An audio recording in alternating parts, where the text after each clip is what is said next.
4,41,00,000 எப்படி ஒரு நிறுவனம் விடுது? இதில் ஹைலைட் என்ன தெரியுமா? இந்த டெண்டரை சப்மிட் பண்ணுறதுக்கே இவன் 5,000 ரூபா செலவு பண்ணும். இதுக்கு பிட் செக்யூரிட்டின்னு ஒன்று இருக்குது. எவ்வளோ தெரியுமா? 3,75,00,000 ரூபா. இது எதையுமே ஒரி பண்ணாமல் ஒருத்தன் 1 பைசாவுக்கு செய்கிறான்னா இதுக்கு பேர் ஊழல் இல்லையா? ஏழை பெண்களுக்கு நகை வழங்கும் திட்டம் இருந்ததில் அப்போ இந்த மாதிரி அவனாவது வந்தானா? நான் வந்து நகை கொடுக்குறேன் அப்படின்னு சொல்லிட்டு ஏன் வரல? இப்போ மட்டும் ஏன் வர்றான்? அதுவும் விஜய் வச்சு விளம்பரம் எடுத்தவன் ஏன் வர்றான்? இது ஊழல் இல்லையா? இங்கே தான் ஹலோ சோல்ஜர்ஸ் அப்படின்னு சொல்லிட்டு இப்போ நம்ம பார்த்தோம்னா ஜாயா லுகாஸ்ல 1 பைசாவுக்கு நமக்கு தங்க மோதிரத்தை தயாரிக்க போறாங்க. நம்ம போய் தங்கம் வாங்கினோம்னா செய்கூலி சேதாரம்னு அலைய விடுறாங்க. அப்போ எப்படி இவங்களுக்கு மட்டும் இது வாய்ப்பு இருக்கு? அங்கதான் நம்ம மார்க்கெட்டிங் சோல்ஜர்ஸ் மார்க்கெட்டிங் அப்படின்னு டான்ஸ் ஆடிக்கிட்டே வருவாங்க. பேரும் அல்லம்படி 6 முதல் 60% வரை ஆடி தள்ளுபடியுடன் சூப்பர் சரவணா ஸ்டோர்ஸ், சென்னை, மதுரை, கோவை. நேத்திலிருந்து ஒரு முக்கியமான செய்தி வந்து சமூக வலைதளங்களில் பரவிட்டு இருந்தது. ஜோயா லுகாஸ் விஜய் அவர்கள் நடித்த விளம்பர படத்தை தயாரித்த ஒரு நகைக்கடை நிறுவனத்துக்கு 1 பைசாவுக்கு டெண்டர் கொடுத்துருக்குறாங்க. என்ன நடக்குது அப்படின்றத பற்றி ஏற்கனவே ஒரு விரிவான வீடியோ பேரலையில் போட்டிருந்தோம். அதில் இன்னும் கொஞ்சம் சில டீட்டெயில்ஸை மட்டும் சேர்த்து சொல்லலாம் அப்படின்றதுக்காக தான் தேடி பார்க்கும்போது சில ஆச்சரியமூட்டும் தகவல்கள் நமக்கு கிடைக்கப்பெறுகின்றன. இப்போ விடப்பட்ட டெண்டர் அப்படின்றது வந்து அடிப்படையில் 1 கிராம் தங்கத்தினுடைய விலை அப்படின்றது ஒரு ரேட் இருக்கு. அது அகில இந்திய அளவில் வந்து நிர்ணயிக்கப்படுது. ஒவ்வொரு நகரத்தை பொறுத்தும் அதனுடைய டிரான்ஸ்போர்ட்டேஷன் இதை பொறுத்து அது மாறுது. பெரும்பாலும் ஒரு ஆவரேஜான ரேட்டில் தான். இப்போ தமிழ்நாட்டில் எடுத்துக்கிட்டோம்னா தமிழ்நாட்டில் ஆவரேஜாக இன்றைக்கு 1 கிராம் தங்கத்தினுடைய விலை என்ன அப்படின்னா இன்றைக்கி என்ன ரேட்டோ அது வந்து ஒவ்வொரு நாளும் வந்து நம்ம செய்தித்தாளில் பார்க்கலாம், செய்தி நிறுவனங்களில் பார்க்கலாம். முந்திலாம் சன் நியூஸ் பார்த்தீங்க அப்படின்னா சன் நியூஸ் விடுங்க, சன் டிவி பார்த்தோம் அப்படின்னா அதில் மதிய செய்தி சாயங்கால செய்தியில் பார்த்தீங்கன்னா 1 கிராம் தங்கத்தின் விலை இன்று எவ்வளவு, 1 கிராம் வெள்ளியினுடைய விலை இன்று எவ்வளவு அப்படின்னு போட்டு ஒரு பட்டியல் போடுவாங்க. இதனால் மக்கள் தெரிஞ்சுக்கணுன்றதுக்காக. இப்போ அந்த அடிப்படையில் தான் தமிழ்நாடு அரசாங்கம் வந்து இந்த டெண்டரை ஒதுக்குறாங்க. இப்போ சமீபத்தில் இந்த டெண்டரில் வந்து என்ன டெண்டர் அப்படின்றத முதல்ல சொல்லணும் இல்லையா? டெண்டர் ஒதுக்குறாங்க அப்படின்னா தாய்மாமன் தங்க மோதிர திட்டம் அப்படின்ற பேரில் தமிழ்நாடு அரசு சார்பாக பிறக்கின்ற பிள்ளைகளுக்கு, அரசு மருத்துவமனைகளில் பிறக்கின்ற குழந்தைகளுக்கு 1 கிராமில் தங்க மோதிரம் கொடுக்குறாங்க. நம்ம எல்லாருக்குமே வீட்டில் வந்து ஒரு ஞாபகம் இருக்கும். நீங்கள் வாய்ப்பு இருந்தால் உங்கள் வீட்டு பீரோவில் இருக்கக்கூடிய லாக்கரை ஓப்பன் பண்ணி பார்த்தீங்கன்னா அதில் இப்போ 30 வயசு இருக்கிற பசங்க கூட வந்து வீட்டை திறந்து பார்த்தீங்க அப்படின்னா ஒரு ஆவரேஜ் மிடில் கிளாஸ் ஃபேமிலியில் பார்த்தீங்க அப்படின்னா அந்த 1 கிராம் மோதிரத்தை வந்து இன்னும் அப்படியே வச்சுருப்பாங்க. அது என்னன்னா சின்ன வயசில் பார்க்க வர்றவங்க வந்து குழந்தைய பார்க்க வர்றவங்க வந்து அந்த 1 கிராம் மோதிரம் வாங்கிட்டு வருவாங்க. சின்னூண்டா இருக்கும். அது வந்து அந்த குழந்தை விரலுக்கே பத்தாது. அதை விற்கவும் முடியாது. அந்த 1 கிராம் எப்படி என்னன்னு போய் இது பண்ணுறது? அப்போது அதில் ஒரு சிரமம் இருக்குது. அது வீட்டில் வந்து பூட்டப்பட்டு அப்படியே கிடக்கும். இப்போ அந்த மாதிரி 1 கிராம் மோதிரத்தை கொடுக்குறாங்க. ஓகே, இந்த 1 கிராம் மோதிரத்தை எப்படி கொடுக்குறாங்க அப்படின்னா 1 கிராமுக்கு குறையாமல் இருக்கணும். ரைட். இப்போ டெண்டர் விடுறாங்க. எதுக்கு? தங்க விலையை தாண்டி ஒரு நகை வாங்குறதுல வந்து 1008 செலவு இருக்குது. நீங்கள் நகை கடையில் போய் ஒரு நகை வாங்குனீங்க அப்படின்னா தெரிஞ்சிருக்கும். பில் செக்ஷனில் வந்து மணிக்கணக்காக நிற்கணும். ஏன்னா நீங்கள் முதல்ல போய் தங்கத்தை வாங்குறீங்களா, அப்போ ஒருத்தர் வருவார், மேனேஜர் ஒருத்தர் வருவார், வந்து சூப்பர்வைசர் வருவார், வந்து உங்களுக்கு வந்து இதுதான் கோட் அப்படின்னு சொல்லி இன்னென்ன சார்ஜஸ் இவ்வளோ வரும் அப்படின்னு சொல்லி எழுதி கொடுப்பாரு. அதுக்கப்புறம் நம்ம ரேட்டை குறைக்கிறதுக்கு அவருக்கு சீனியர் லெவலில் இருக்கக்கூடிய இன்னொருத்தரை குறித்து பேசணும். அவர்கிட்ட பேசினா இதில் இது குறைக்கலாம், இதில் இது அப்படின்னு குறைப்பாங்க. அதுக்கப்புறம் நம்ம பில் செக்ஷனுக்கு போனோம் அப்படின்னா அவன் மறுபடியும் அது எல்லாத்தையும் வந்து பில்லில் வந்து விதவிதமாக டைப்பாக டிசைனாக எழுதி நம்ம அதில் பில்லை கட்டுவாங்க. என்னென்னா அவ்வளோ சார்ஜஸ் அதில் சேர்த்து இணைக்கப்படுது ஒரு நகைக்கடையில். ஜோயா லுகாஸுக்கு போய் வாங்கினாலும் இதே நிலவரம் தானே. தங்க விலையை தாண்டி தங்கம் செய்கிறதுல பல விலைகள் சம்மந்தப்பட்டிருக்கு. என்னென்ன சம்மந்தப்பட்டிருக்குன்னா தமிழ்நாடு கவர்மெண்ட்டினுடைய பிட்டு. அந்த பிட்டுக்கு பேர் என்ன அப்படின்னா tender for fixing rate contract for the supply of 1 gram gold rings each 22 carats to various locations in the state of Tamil Nadu under தாய்மாமன் தங்க மோதிர திட்டம் ஸ்கீம். ஓகே, இதில் சார்ஜஸ் பெர் ரிங் அப்படின்றது தான் கணக்கு. ஒரு மோதிரத்திற்கு என்னென்ன சார்ஜஸ் எல்லாம் சேருது அப்படின்னா அரசு கொடுத்துருக்கக்கூடிய அந்த ஸ்பெசிஃபிகேஷன்லேயே என்னென்ன கொடுத்துருக்குறாங்கன்னா ரொம்ப டீட்டெயிலாக கொடுத்துருக்குறாங்க. ரொம்ப கவனமாக நம்ம உன்னிப்பாக கவனிக்கணும். Discount on benchmark gold rate per gram, making charges per ring, packing charges per ring, insurance charges per ring, transportation charges per ring, other incidental charges, GST applicable. இப்போது என்ன கேட்டிருக்கிறாங்க அப்படின்னா, பெஞ்ச்மார்க் கோல்டு ரேட்டு அதில் discount என்னவோ அதை கழிச்சிருங்க, அது போக making charge, packing charge, insurance, transport, other charge, GST. ஜிஎஸ்டியை தவிர்த்து நீங்கள் என்னென்னலாம் பில்லு போட போகிறீங்க அப்படின்றது தான் இந்த பிட்டு, இந்த டெண்டர்னுடைய நோக்கம். இப்போ செய்கூலினா என்ன? செய்வதற்கு ஒரு கூலியை ஃபிக்ஸ் பண்ணுறாங்க. ஒரு நகை ஆபரணம் செய்வதற்கு அந்த செய்யப்பட்ட பொருளுக்கு செய்வதற்கான கூலின்னு ஒன்று ஃபிக்ஸ் பண்ணுறாங்க. அதுபோக செய்யும்போது உதிரும்னு சேதாரம்னு ஒன்று சொல்லுவாங்க. இந்த செய்கூலி சேதாரம் இது ரெண்டு சேர்த்து தான் மேக்கிங் சார்ஜஸ். அடுத்து பேக்கிங் சார்ஜஸ். இப்படி மோதிரத்தை இப்படி விசிறி அடிக்க முடியாது, அதுக்கு ஒரு டப்பா போடணும். அல்லது இந்த தங்க நாணயம் வாங்குவோம் இல்லையா, அப்போ பார்த்தீங்க அப்படின்னா தங்க நாணயத்தை வந்து ஒரு அட்டையில் வந்து அழகாக பேக் பண்ணி கொடுத்துருப்பாங்க ஏர் டைட்டாக, அந்த மாதிரி ஏதாவது ஒரு பேக்கிங் பண்ணணும், இந்த பேக்கிங் சார்ஜஸ். அதுக்கப்புறம் இப்போ ஜோயா அலுகாஸ் வந்து எங்கே செய்கிறாங்களோ அங்கேருந்து தமிழ்நாடு முழுக்க இருக்கக்கூடிய ஒவ்வொரு மாவட்டத்திற்கும் இருக்கக்கூடிய அந்த பாதுகாப்பகங்களுக்கு அதை கொண்டு போய் சேர்க்கணும். இந்த சார்ஜஸ் எல்லாம் சேர்த்து இதுக்கெல்லாம் உனக்கு எவ்வளோப்பா செலவாகும்னு கேட்டால் ஒவ்வொருத்தன் ஒவ்வொரு ரேட்டு சொல்கிறான். அதில் சரவணா ஸ்டோர்ஸ் தான் அதிகபட்சமாக 15,356 ரூபா சொல்கிறாங்க. ஆனால் இந்த ரேட்டு நம்பும்படியாக இருக்கான்னா நம்பும்படியாக இருக்குது.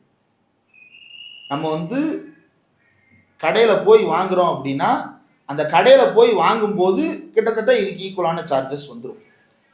சவேரி அண்டு கம்பெனி 1325 ரூபா. அடுத்து கல்யாண் ஜுவல்லர்ஸ் 978 ரூபா. அப்படியே வந்தால் உம்மிடி பங்காரு ஜுவல்லர்ஸு செங்கோல் செஞ்சோம்னாங்கல்ல, அவன் சொல்கிறது 822 ரூபா. ஜிஆர்டி ஜுவல்லர்ஸு 410 ரூபா. ஜாய் அலுகாஸ் ஒரு 200 ரூபா சொல்லலாம், ஒரு 100 ரூபா சொல்லலாம், அட ஒரு 1 ரூபாயாவது சொல்லலாம்ல. 1 பைசா சொல்லியிருக்காங்க. எதுக்கு? செய்கூலி சேதாரம், BAS hallmarking charge, packaging charge, insurance charge, transportation charge and other incidental charges. இது எல்லாத்துக்கும் சேர்த்து 1 பைசா, ஒரே 1 பைசா. நீங்கள் இப்போ டிஸ்பிளேல பார்க்குறது வந்து அந்த தாய்மாமன் தங்க மோதிர திட்டத்தின் கீழே ஒரு பிளிஸ்டர் கார்டு கொடுக்குறாங்க. அந்த கார்டில் தான் வந்து மோதிரத்தை வைக்க போகிறாங்க. அந்த கார்டில் வைக்க போகிற மோதிரத்தை சுற்றி ஒரு பேக்கிங் பண்ணுறாங்க. இதுக்கு சார்ஜ். இப்படி ஒரு கார்டு நீங்கள் வந்து ஒரு ஏடிஎம் கார்டு ஞாபகம் வச்சுங்களேன், ஒரு ஏடிஎம் கார்டு மாதிரி ஒரு கார்டு வந்து நீங்கள் டிசைன் பண்ணி அச்சடிக்கிறீங்க அப்படின்னா ஐடி கார்டு வச்சுங்க. மினிமம் 25 ரூபா ஒரு கடையில். ஹோல்சேலில் அடித்தா கூட நம்ம அடித்தா 20 ரூபாய்க்கு அல்லது 15 ரூபாய்க்கு கூட அடிக்க முடியுது ஒரு சில இடங்களில் தெரிஞ்சிருந்தா. இந்த அட்டையை தயாரிக்கிறதுக்கான சார்ஜஸே மினிமம் 20 ரூபா வந்துடும். இதில் மோதிரத்தை வச்சு பேக் பண்ணணும். 1 பைசாவுக்கு எப்படி அடிப்ப? சரி, இது ஒரு மோதிரத்துக்குன்னு நீங்கள் கணக்கு பண்ணும்போது தான் இந்த பிரச்சனை உங்களுக்கு வரும். நீங்கள் இதை எப்படி கணக்கு பண்ணணும் அப்படின்னா, மொத்தம் எத்தனை எண்ணங்கள், மொத்தம் எத்தனை மோதிரங்கள் செய்யப்படுது அப்படின்றத வச்சு நீங்கள் இதை வந்து கணக்கை வந்து யோசிச்சு பார்க்கணும். மொத்த மோதிரங்களுடைய எண்ணிக்கை வந்து எவ்வளவு அப்படின்னா 4,41,667 மோதிரங்கள் மொத்தம் கோரப்பட்டிருப்பது. இப்போ இந்த மொத்த கான்ட்ராக்டையும் ஜாயா அலுகாஸு கொடுக்கல, அதுக்கு அடுத்து வருவோம். இந்த மொத்தத்தையும் ஜாயா அலுகாஸு கொடுக்கறதுக்காக தானே ஜாயா அலுகாஸ் வந்து போட்டியிட்டது. மொத்த மோதிரம் 4,41,667 மோதிரம். 1 பைசா தான் இவன் வந்து தங்க விலையை தாண்டி ரேட்டு சொல்கிறான். அப்போ 4,416 ரூபாயில் இவன் வந்து தங்க மோதிரத்தை பேக் பண்ணி ஹால்மார்க்கிங் வாங்கி அதுக்கப்புறம் டிரான்ஸ்போர்ட் பண்ணி இன்சூரன்ஸு கட்டி நம்மக்கிட்ட வந்து சேர்த்துருவானா? எப்படி? இது எப்படி சாத்தியம்? வாய்ப்பு இருக்கா? வாய்ப்பே இல்லை. இதில் ஹைலைட் என்ன அப்படின்னா, இந்த பிஏஎஸ் ஹால்மார்க்கிங்கிறது 2 கிராமுக்கு குறைவான தங்க ஆபரணங்களில் தேவையில்லைன்னு விலக்கு கொடுத்துருக்கு ஒன்றிய அரசாங்கம். ஏன்னா சீல் அடிக்கிறதுக்கே இடம் பத்தாதே, அது நகையவே டிஃபார்ம் பண்ணிடுதே. 1 கிராமில் இதை எட்ச் பண்ணுறதுக்கு வந்து செலவும் அதிகம், அதே சமயத்தில் அது வந்து அந்த நகையும் பாதிக்குது. அதனால் விலக்கு கொடுத்துட்டாங்க. 2 கிராமுக்கு குறைவாக இருக்கிற நகைக்கு தேவையில்லைன்னு கொடுத்துட்டாங்க. அப்புறம் ஏன் பிஏஎஸ் ஹால்மார்க்கிங்? இப்போ மக்கள் மத்தியில் நம்பிக்கை வரணும்ல, இது நல்ல நகை தானா, இது தங்க நகை தானா, நம்பிக்கை வரணும்ல. அப்போ அதனால் பிஏஎஸ் வாங்குறாங்க. அப்படி பிஏஎஸ் வாங்கும்போது ரேட்டை தள்ளி வச்சிருங்க, இதை தள்ளி வச்சிருங்க. ஒரு பொருளுக்கு ஒரு ஒரு ஆபரணத்துக்கு 45 ரூபா hallmarking charges, BIS hallmarking charges. அப்படியே கூகுளில் நீங்கள் BIS hallmarking charges for gold அப்படின்னு போட்டு பார்த்தீங்கனாலே வருது. என்ன வருது? ₹45 per ஆர்டிக்கிள் எக்ஸ்க்ளூடிங் 18% ஜிஎஸ்டி. எப்படி 45 ரூபாய்க்கு 18% ஜிஎஸ்டி? 45 ரூபாய்க்கு 18% அப்படின்னா கிட்டத்தட்ட ஒரு ஒரு ஆவரேஜாக ஒரு ஆர்டிக்கிளுக்கு 50 ரூபா அப்படின்னு சார்ஜ் வச்சுக்கலாம். அதில் இவன் கூட டிஸ்கவுண்ட் போடுறான்னு வச்சுக்கோம். ஒரு மோதிரத்துக்கு 50 ரூபா பிஏஎஸ் ஹால்மார்க் வாங்கணும்னா ஒரு மோதிரத்துக்கு 50 ரூபா.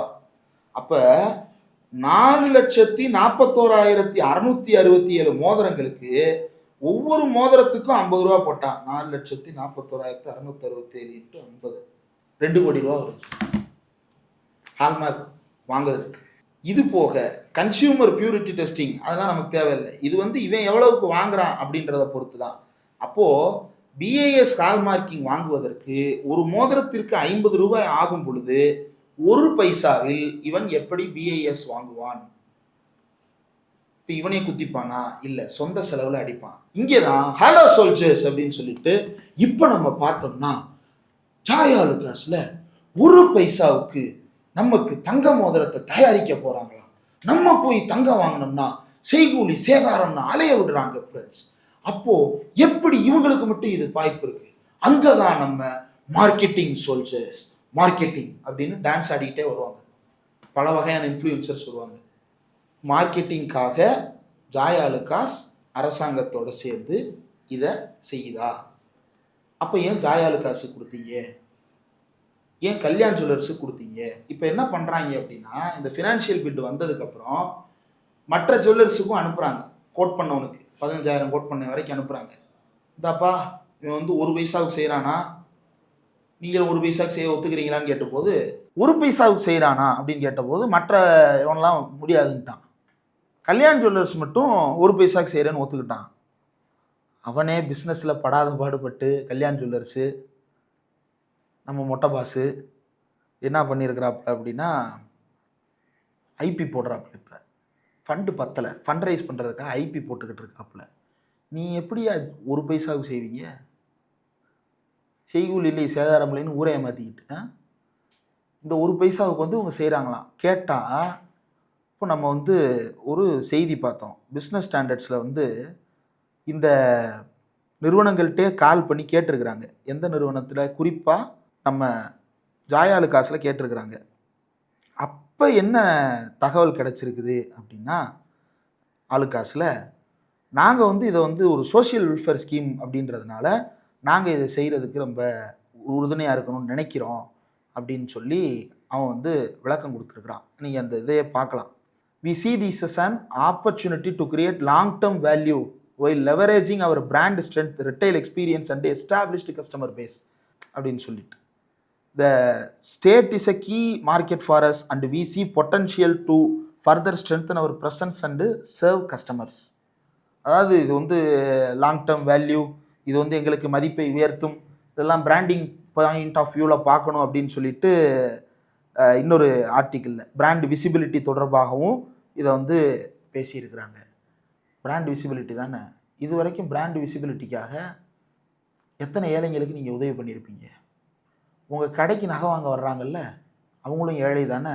அந்த ஏழைகளுக்கு உதவி செய்து நீங்கள் பிராண்டை உயர்த்தி இருக்கலாம்ல, ஏன் இப்போ மட்டும்? அப்போ இதில் வேறு ஏதோ பிரச்சனை இருக்குது. அது என்ன பிரச்சனை? ஆர்டரை போட்டு ஒர்க் ஆர்டர் இஷ்யூ பண்ணிட்டதா சொல்கிறாங்க. அந்த ஒர்க் ஆர்டர் டாக்குமெண்ட்டு நமக்கு கிடைக்கல.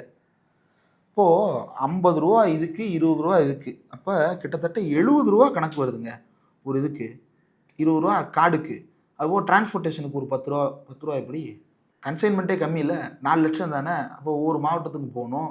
அப்போ 100 ரூபாயாவது மினிமம் சார்ஜஸ் அதுக்கு சேரும். நான் செய்கூலி சேதாரம் சேர்க்கலை, செய்கூலி சேதாரம் சேர்க்காமல் சொல்கிறேன். 4,41,66,700 ரூபா வருது 100 ரூபா கணக்கு வச்சா. அப்போது 4,41,00,000 ரூபாயை எப்படி ஒரு நிறுவனம் விடுது? இதில் ஹைலைட்டர் தெரியுமா? இந்த டெண்டரை சப்மிட் பண்ணுறதுக்கே இவன் 5000 ரூபா செலவு பண்ணணும். இதுக்கு பிட்டு செக்யூரிட்டின்னு ஒன்று இருக்குது. எவ்வளோ தெரியுமா? 3,75,00,000 ரூபா. இது எதையுமே ஒரி பண்ணாமல் ஒருத்தன் ஒரு பைசாவுக்கு செய்கிறான்னா இதுக்கு பேர் ஊழல் இல்லையா? இதுக்கு பேர் வெஸ்டட் இன்ட்ரெஸ்ட் இல்லையா? இதுக்கு பேர் குவிட் ப்ரோ கோ இல்லையா?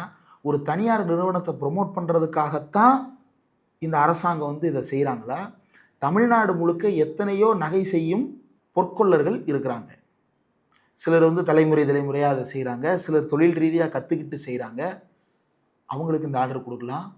நல வாரியங்கள் இருக்குது, பொற்கொள்ளர்களுக்கு நல வாரியம் இருக்குதுன்னு நினைக்கிறேன். எதுக்கு நம்மளாம் நினச்சிக்கிட்டு போட்டு பார்த்துருவோம். பொற்கொள்ளர் நல வாரியம் அப்படின்னு போட்டு பார்ப்போமா? அமைப்பு சாரா தொழிலாளர்களில் வருவாங்க. தங்கம் வெள்ளி ஆபரணங்கள் தயாரிப்பில் ஈடுபடும் பொற்கொள்ளர்களின் சமூக பாதுகாப்பிற்காக தமிழ்நாடு பொற்கொள்ளர் நலவாரியம் அப்படின்னு ஒன்று இருக்குது போல் ஆல்ரெடி. அப்போ அவங்கள்ட்ட கொடுத்துருக்கலாம்ல. அவங்க அந்தந்த மாவட்டத்தை சேர்ந்தவங்களுக்கு அங்கங்கே இருக்கக்கூடிய பொற்கொள்ளர் நலவாரியத்தின் மூலமாக இதை ப்ரொக்யூர் பண்ணலாம்ல. அம்மா உணவகம் அதன் மீது பலருக்கும் பல வகையான விமர்சனங்கள் ஆரம்ப காலத்தில் இருந்ததுண்டு. ஆனால் அம்மா உணவகம் ரொம்ப சக்ஸஸ்ஃபுல்லாக இருந்தது காரணம் மகளிர் சுய உதவி குழுக்கள் அதில் என்கேஜ் பண்ணாங்க.